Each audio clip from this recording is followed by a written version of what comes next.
let's think about what we'll do to add 3 forces using x and y components, just like we did 2 forces.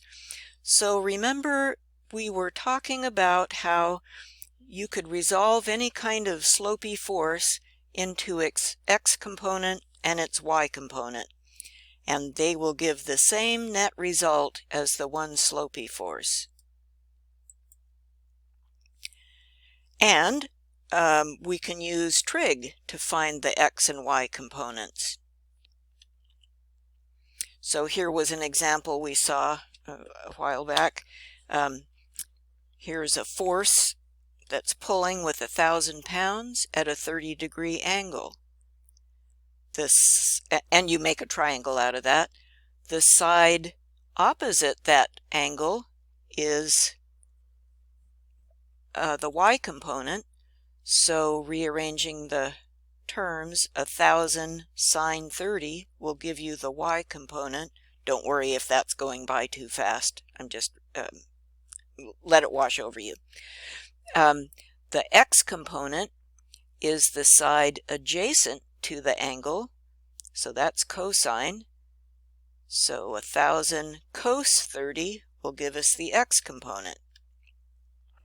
Well, anyhow, so last week you went into CAD and you added up these 3 forces by putting them tip to tail.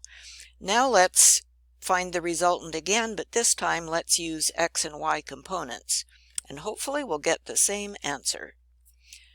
So here is the problem, and I've drawn 3 triangles around these 3 forces, and I put a table at the bottom so you can, as you go, fill in the x component of each force and the y component of each force.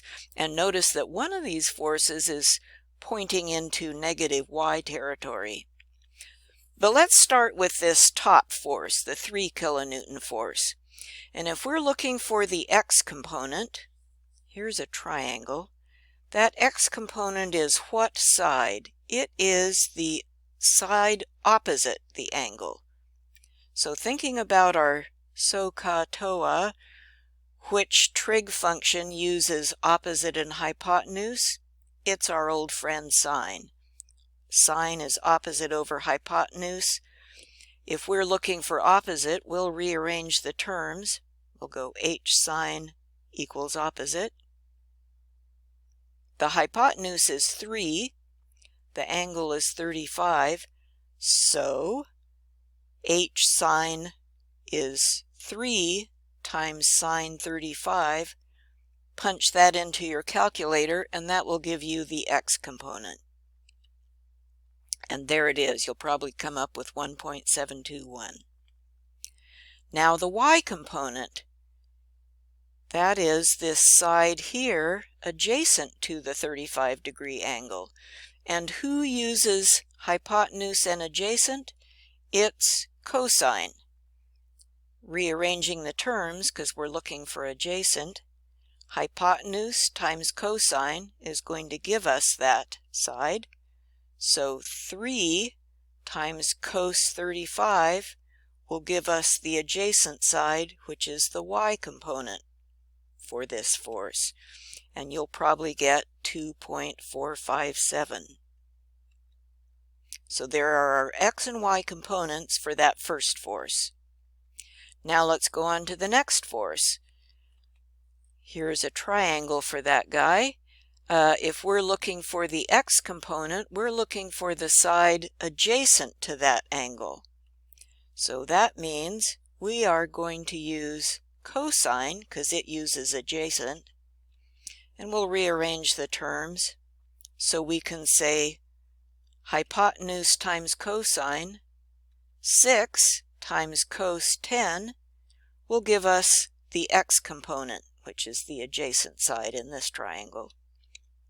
Now for the y component, that's the side that is opposite the angle. So we are looking for sine is opposite over hypotenuse. Rearranging the terms, 6 sine 10 will give us the opposite side, That's the y component, and we can fill that in. Now let's go down to our bottom force. Here's a big old triangle for that bottom force. And for the x component, we're looking for the side that's opposite the 30-degree angle. So that means we want sine. Rearranging the terms, h times sine is 5. Sine 30 gives us the opposite, which is the x component of this force. The x component is this bottom edge of this triangle. Now let's think about the y component of this slopey force. That will be the side adjacent to the angle. And so we want cosine. Rearranging the terms, the hypotenuse of 5 times the angle of 30, 5 cos 30, will give us that adjacent side. That's the y component of that force. But notice that that y component is pointing down, so in the negative direction. So make sure you put a negative sign in front of that number. And when you add up all the x's and you add up all the y's, you will get the total x of the resultant and the total y of the resultant, and it will give you a triangle that looks like this. There's the triangle for the resultant. And hopefully when you added up all the x's, you got 10.130.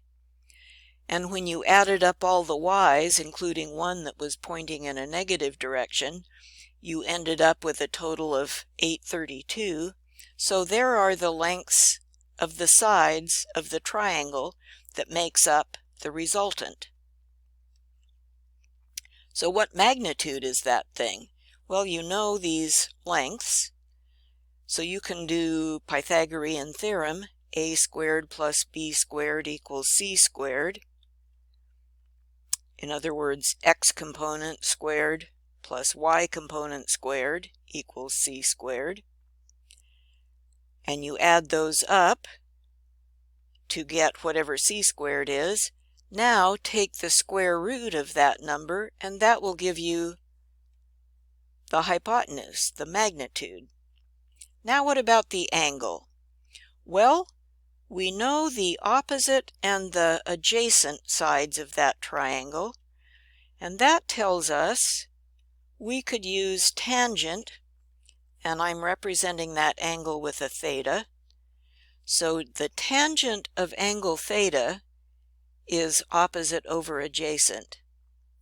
We don't know angle theta, that's what we're looking for. So let's find the inverse of opposite over adjacent. Inverse tan, and push that button on your calculator. Push the inverse tan or the arctan button, and then go 832 divided by 10.13. The answer is going to be the angle. And by the way, if something doesn't work out right, you might want to go back and add parentheses around your fraction. So you might want to go arctan parenthesis 832 divided by 10.13 close parenthesis. I always do that because I'm insecure about these numbers. Okay, let's look at the second problem. This is one that you also did in CAD last week. Now let's add it up with x and y components. So here it is with each force represented with a triangle. Our issue here is the angles. Again, as we saw before, he's not giving us angles for two of them. Well, one of these, this 1 kilonewton force, is an angle that is over 1 and up 1. And what does that tell you about what kind of triangle that is? From what you know about geometry, that should tell you, that means that's got to be a 45-degree triangle. So now you know the angle. What about this second force? Well, he gives you the angle for that one. What about this third force, the 2 kilonewton? What we know is we go over 12 and up 5. So we have opposite and adjacent sides. So looking at our menu of trig functions, we see we can use the tangent, which is opposite over adjacent. And once again, we'll punch that arctan button on our calculator, that inverse tan button on our calculator. We'll go inverse tan of 5/12. That will be our angle. Inverse tan, and if I were you, I'd use parentheses. Inverse tan, paren, 5 divided by 12, close paren. You probably don't have to do that, but why take a chance? Okay, now you know all three angles, and now you can use your friends, the trig functions, to find the x and y components of these. And just a reminder, this first force here is pointing in a negative x direction, so you'll want to make sure you add a negative sign in front of that x value. So you can use the sign to find the opposite side. You can use the cosine to find the adjacent side. And do that for each of those three forces, and you will come up with a total x and a total y. And those are the x resultant, the x component of the resultant and the y component of the resultant. And here it is, this big old resultant, however big it is. So hopefully when you added up the x's, you got 2.039. And when you added up the y's, you got 3.035. So that's the size of the x and y component of the resultant. How big is the resultant? Well, let's use the Pythagorean theorem again. A squared plus b squared equals c squared. C squared is magnitude squared. Take the square root of that number you got. That's the size of the hypotenuse. That's the size of the magnitude. What is the angle? Well, let's go opposite over adjacent. That's the tangent function. And we'll take the inverse tan of opposite over adjacent.